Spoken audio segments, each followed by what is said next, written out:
Everybody stand up and move around. Come on. All right. All right. I'm really excited to do this panel today.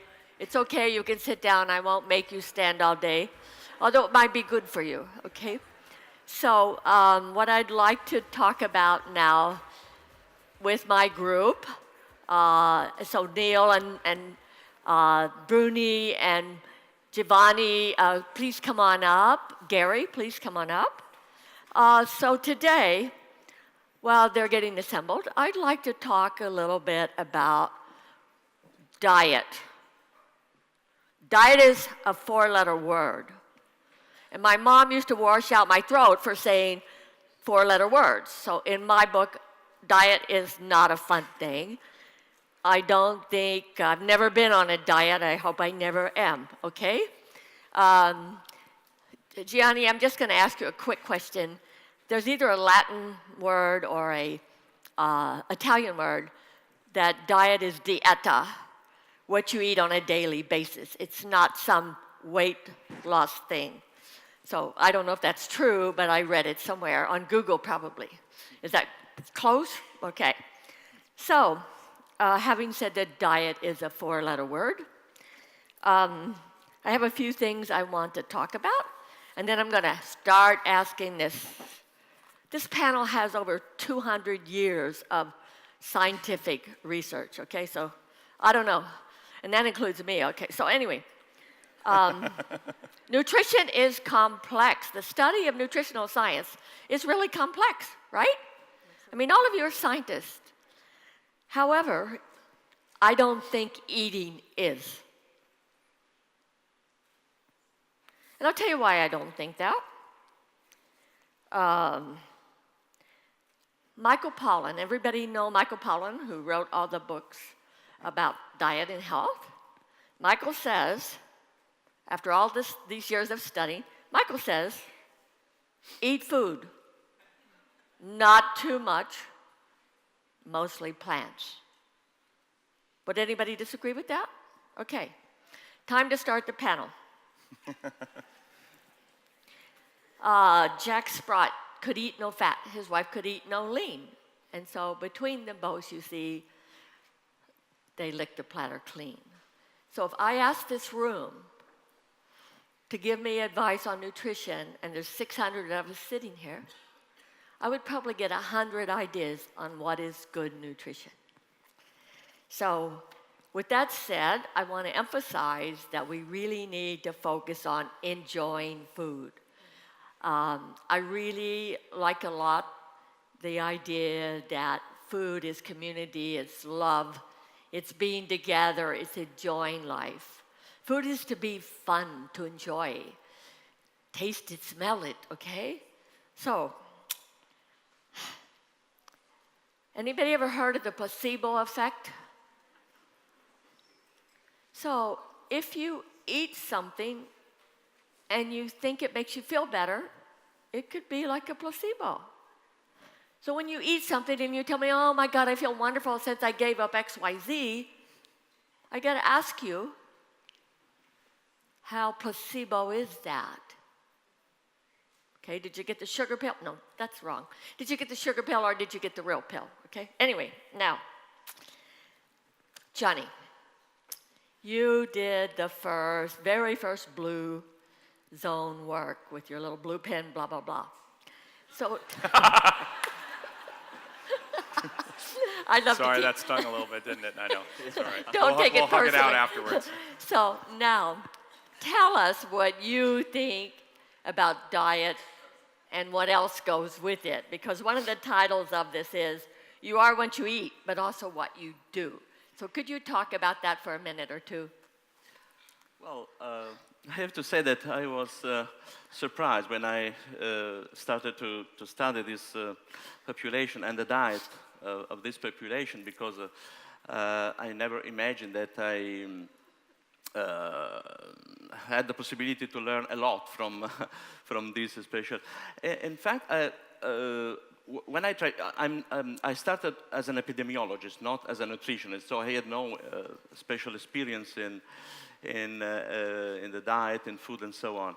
But progressively, I started to be involved in this study, and I discovered that they never imagined to, let's say, to behave to be 100. So they just tried to do the things in everyday life naturally.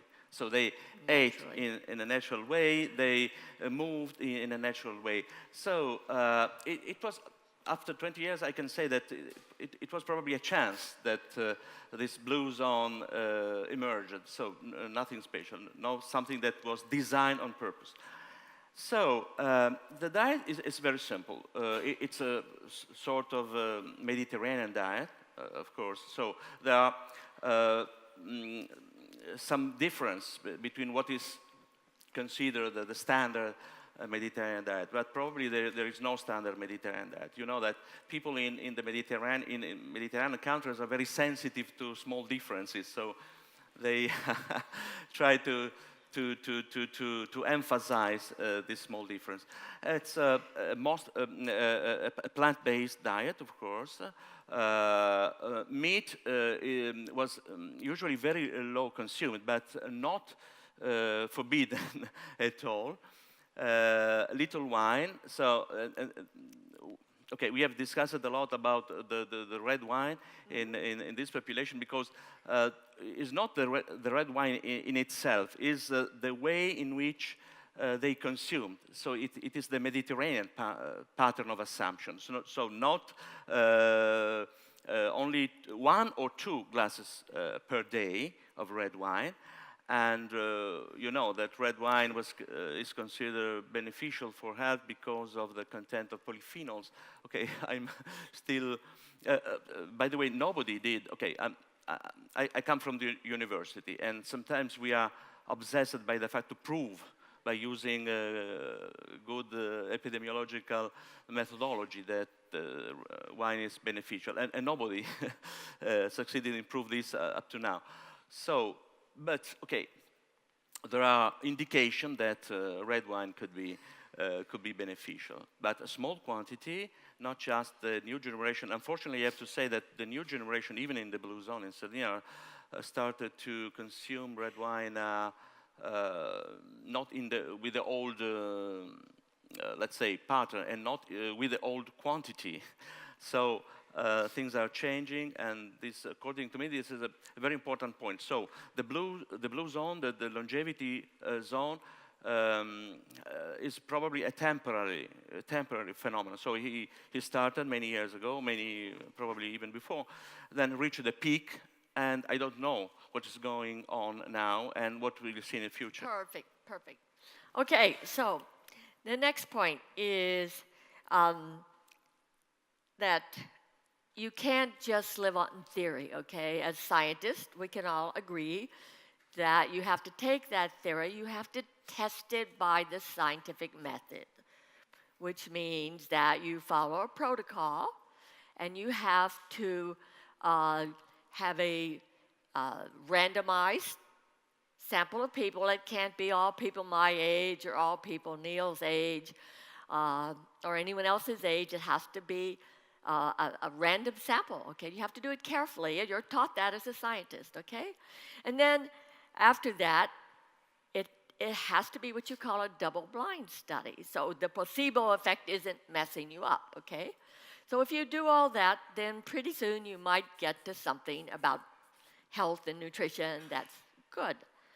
So I really want to call on Bruni, our editor and chief executive from Medscape, who works with doctors a lot, and tell me how we're going to deal with this issue of, we've got obesity galore, the big bubbles on the wellness economy. The second biggest bubble is diet and nutrition. It's not all about food, folks. Okay, in that bubble is a whole lot of extra diets that we all keep buying. I don't know why I haven't been smart enough to write a diet book. But anyway, mine's going to be the alcohol diet. Okay, but anyway, Bruni, I would like you to go ahead and tell us about how you deal with this with your medical doctors and the people who read Medscape, because I think it's a wonderful source of good information. So for those of you who don't know WebMD and Medscape, it's an online health information site for both consumers and physicians. We annually do research and surveys of physicians and what they feel about obesity. Obviously, it's a huge problem in our country. 2/3 of Americans are overweight or obese. Very few of them are exercising or eating appropriately. And I have to agree with you, Marie. I think the term diet is absolutely a 4-letter word, so I'd like to change that to better nutrition. And I think a lot of the Mediterranean diet and the blue zones are about that as well. When you look at attitudes of physicians, when it comes to being overweight or obese, I think there's a lot of inertia there. While research has shown, and a lot of surveys have shown, that we are well aware of the problem of obesity in our country and in many countries, and we are also aware of the role of diet, and that's primarily the first thing that is recommended. There's also data to show that physicians have no idea when it comes to nutrition. So a lot of the advice that folks are saying, physicians in particular, are saying to folks that are either suffering from the many comorbidities of obesity, including diabetes, high blood pressure, high cholesterol, and the list goes on and on and on, is go out and diet, go out and eat right, and come back and see me in 3 months. Does it work? Absolutely not. And so their second choice of therapy after the advice is medication. But there's also a lot of misinformation. There's not enough education of physicians for treating obesity. In my country, in the US, unfortunately, despite the increasing rates of obesity that we see currently, there's only 5 institutions in the US that have an obesity training program.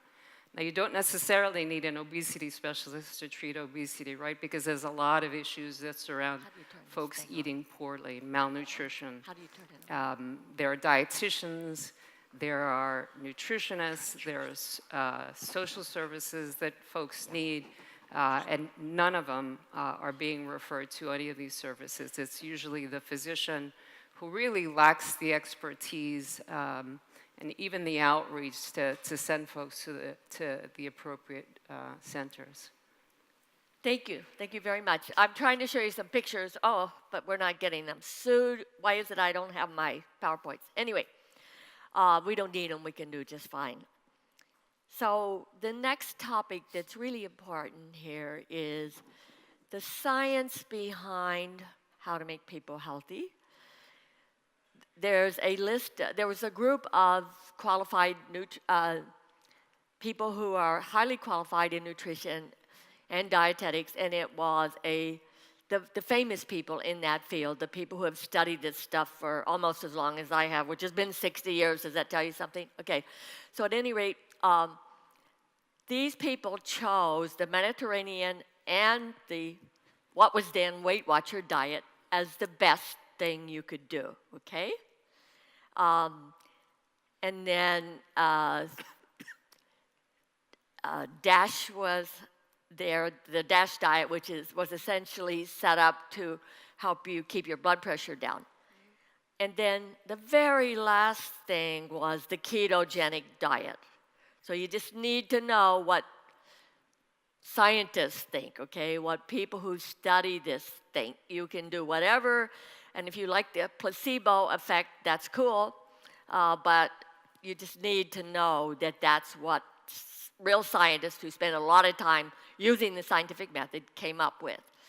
So I'd like you to talk a little bit about that, because to me, Weight Watchers, or WW now, has been tremendously successful, very successful. So I'd like to hear your take on that, because I know people who lost weight and kept it off. That's the important part, not losing it, but keeping it off. Right. We're certainly proud of those commendations we get from people based on the science behind WW. And to your point, it's a preponderance of evidence. It's not any one single study. It's not a dietary trend. So, but frankly, that's just half the story.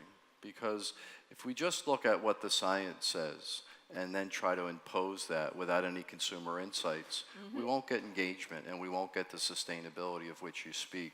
So what's been very successful for us is take certainly what's the best in science, that's our cornerstone, that's our foundation, but then if we, and leverage that at the intersection where science and consumer insights meet. And that's how we get effective programs. And what we're hearing from consumers, and you heard this some from Deb Benovich yesterday, is people don't want a diet. To your point, it'd be great if you know, we went back to the Greek and dieta and it was a way of life. But diet implies in current terms, you're going to leave your life to eat in a certain way. And that's not consistent with either the principles of behavior change scientifically or what consumers want. They want a broader, more holistic approach, which includes food, includes activity, and includes what consumers call mindset and keeping their head in the right space. So I think how we've done well for our consumers, for our members, is certainly to leverage science, and we're proud of that. It's a part of our heritage. We'll continue to do that. But if we don't link that to consumer insights and how people wrap their mind around the process, we won't be successful. I agree. I wanted to echo. Go right ahead, I Bernie. just want to echo something that that you said that I truly believe holds true in the clinical world. Folks don't want to hear about diet. That term is just, it's a nasty word. It basically means what you said. We're going to take you out of your life. We're going to put you somewhere else. It implies restriction. Punishment. So I think, you know, the mindset needs to be, I know when I see patients and when I have clients for weight loss, the mindset has to be, I'm not putting you on a diet. We're going to have a plan to change your nutrition is really the message that we have to start giving folks. You know, it's the responsibility, I think, of all of us. I see a lot of folks that have obesity, but I think it's the responsibility of all of us to kind of move forward. I think we are all, based on the fact that we are all here as forward thinkers, we have that opportunity to promote a better understanding of obesity.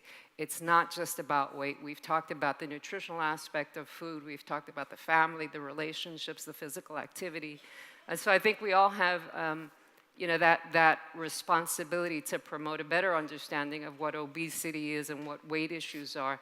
And I think we are all uniquely positioned to do that because we are in this space, this wellness space.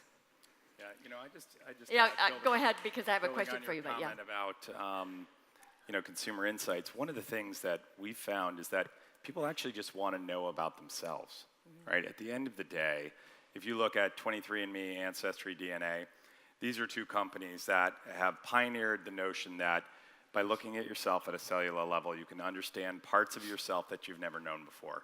And I think the currency of that is so valuable to transcend the notion of diet. I'll give you a perfect example.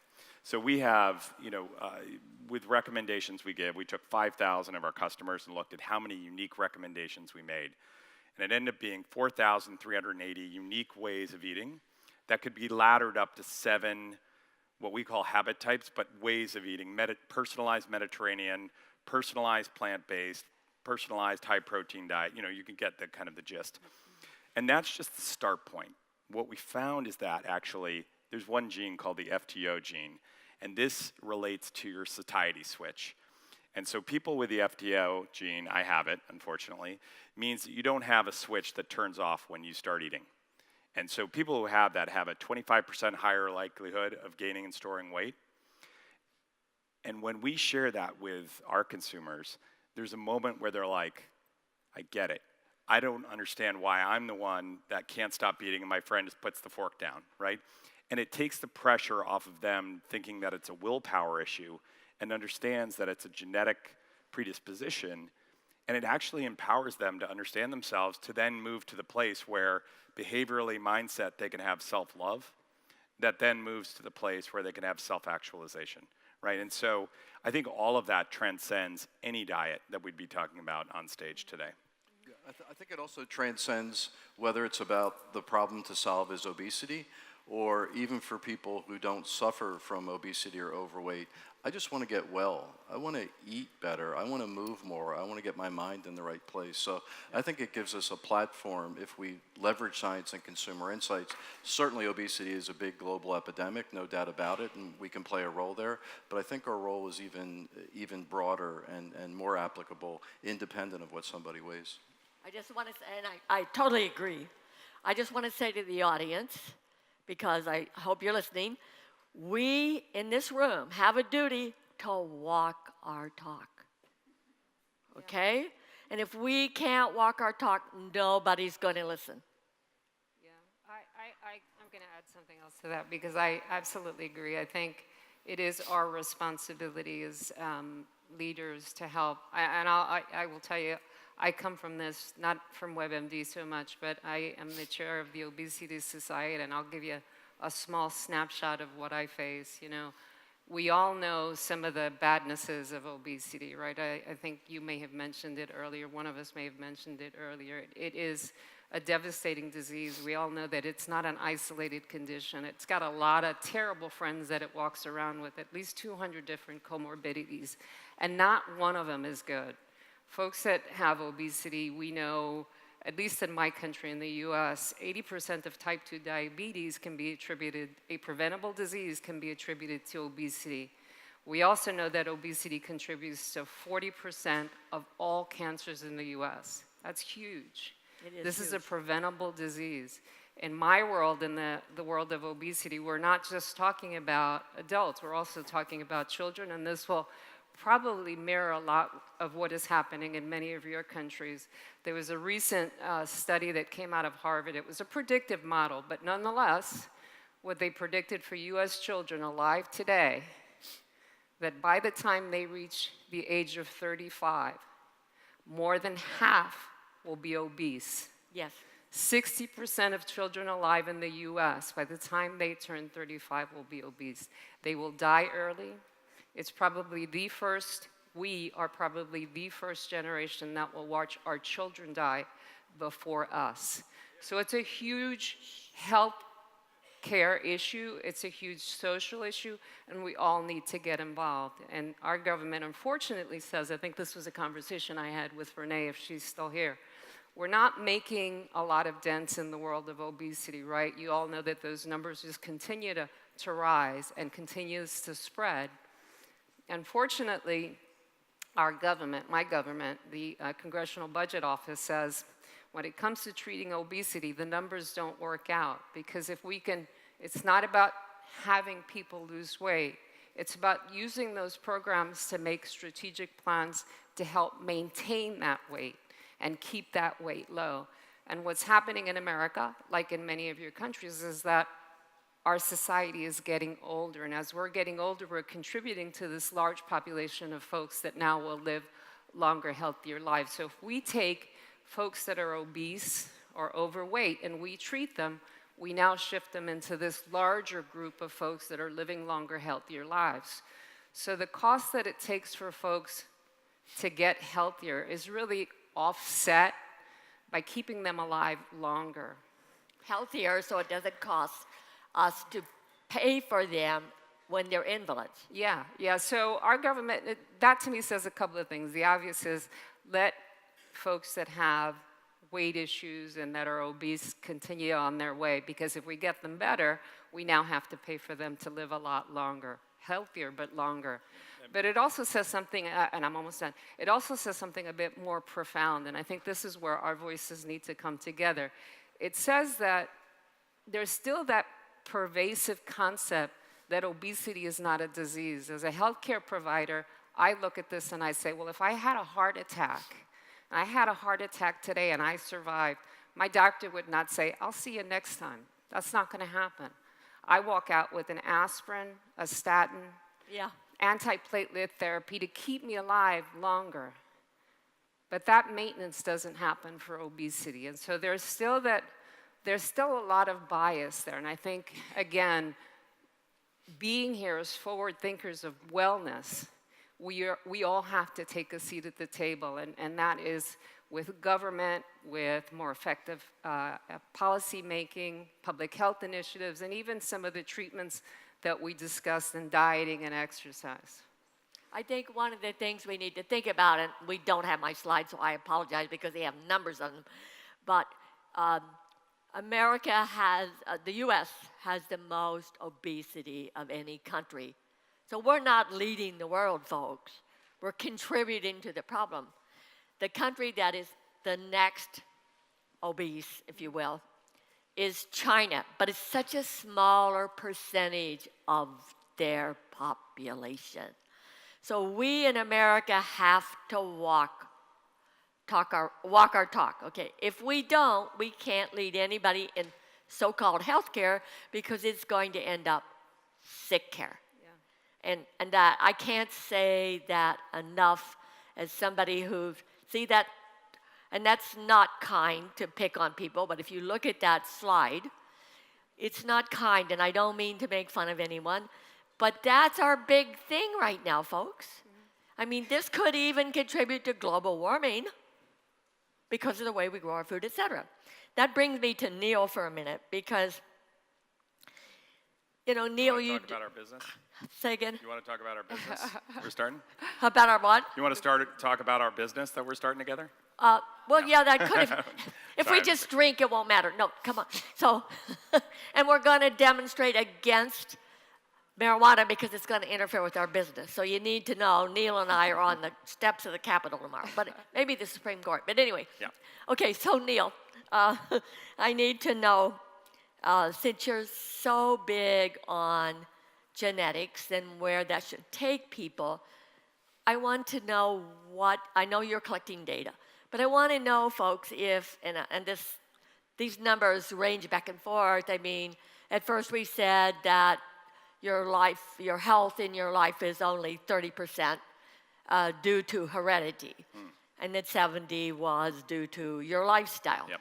And so now I think we're saying something like 25 to 75 or 20 to 80. That 20% of it is heredity. So we can no longer blame our genes. That's just me.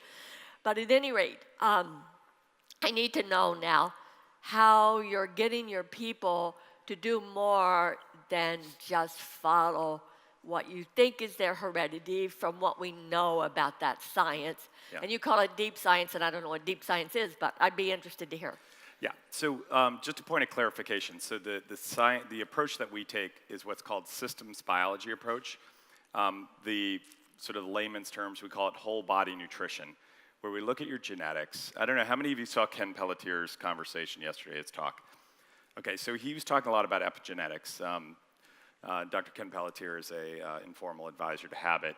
What we do is we look at your genetics, which is the blueprint, right? And it does probably contribute about 20% of your expression, how your body expresses itself. It's an important factor because it can be kind of a default for how your body, especially in your health, if you're not taking care of yourself, it can be a default setting for how the body will express it. But what we do is we look at your DNA and then we combine it with genotype, with phenotype, which is how your body's currently expressing itself. That's your blood work. That's a metabolic challenge where we actually have you drink, as I described, this shake where we see in real time how you process fats, carbs, and proteins. So it takes it out of the theoretical and it takes it into the cellular and the actual. We're literally tracking your blood to see how you respond to food. And I think what's powerful about that is when you think about the age of social media in relation to fad diets and all this stuff, we're inundated every day with a new point of view from your friends, from a thought leader, from a new company about how you should eat. From a movie star. From a movie star. How you should eat. And what we're trying to do is find something that's more true, something that's more honest, something that's more real to you, right? And so that method and that science, has been established in parts with people like Dr. Leroy Hood, who is one of the fathers of the Human Genome Project. He's an advisor to Habit. Yep. And he's helped us build the systems biology approach. But we're early days in the overall science of nutrigenomics. The idea of looking at just your genes with nutrition has been around for over 20 years. And there are major holes in that science. What needs to happen and what we're really trying to advance is epigenetics, the expression of your genes combined with the phenomena that's happening in your blood and your lifestyle. And then you take that and layer behavior on top of it, and then you get that's a very complicated math equation. And in some ways, I love Michael Pollan, Bay Area guy. We Gotta watch our time. We can simplify this. But I think in oversimplifying it, we lose the importance of understanding yourself in the conversation. I got it. Okay, so Johnny, you and I need to say briefly what Dan Buettner told us.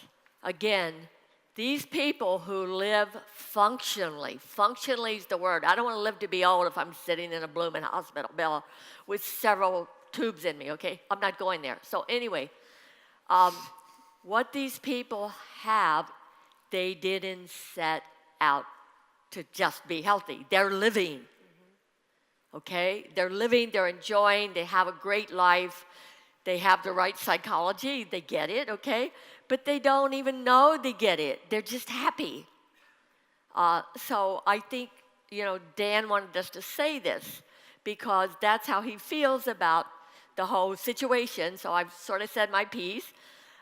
So we have 42 seconds left, and I'm sorry we didn't have time to take questions. I mean, the stuff we covered, it would take 10 days, okay, if we did it correctly or longer. And I tried to make it as brief as possible. So I want you to thank my panel, and I enjoyed it very much. Nice to be on the panel with you. What's that? Thank you very But it much. was nice to be on a panel with you. Oh, it was nice to